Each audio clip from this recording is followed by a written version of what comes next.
In the year 2025, as the cold winds of Moscow swept through Red Square, a plane touched down bearing a leader whose name stirred both hope and fear: Captain Ibrahim Traoré.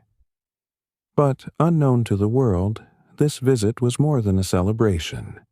It was the beginning of something far greater, something ancient, something buried in Russia's frozen past.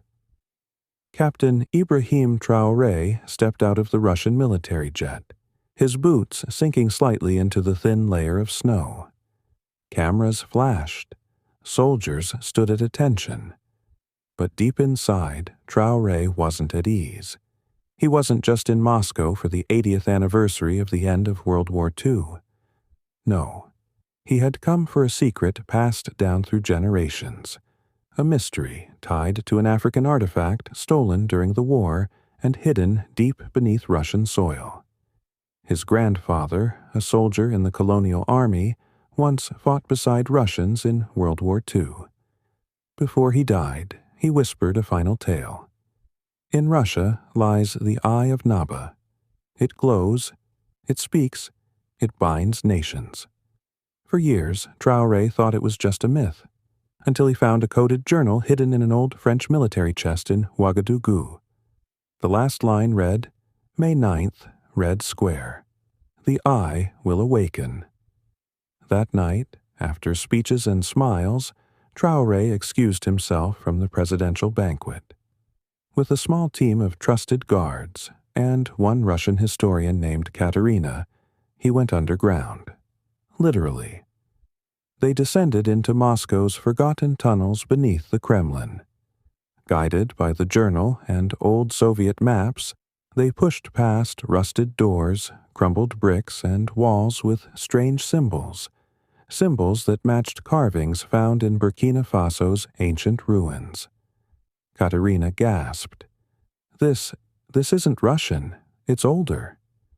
They finally reached a circular chamber. In the center was a pedestal, and upon it rested a smooth, glowing stone, pulsing with red and gold light. Traoré stepped forward. As he touched the Eye of Naba, visions struck him like lightning. He saw Africa united. He saw war and peace. He saw fire, and a shadow rising from beneath the Sahara, a dark power that once ruled the earth, awakening again. But they weren't alone. Russian agents, tipped off by a traitor, stormed the chamber. "Step away from the artifact," shouted a man in black. Traoré didn't flinch.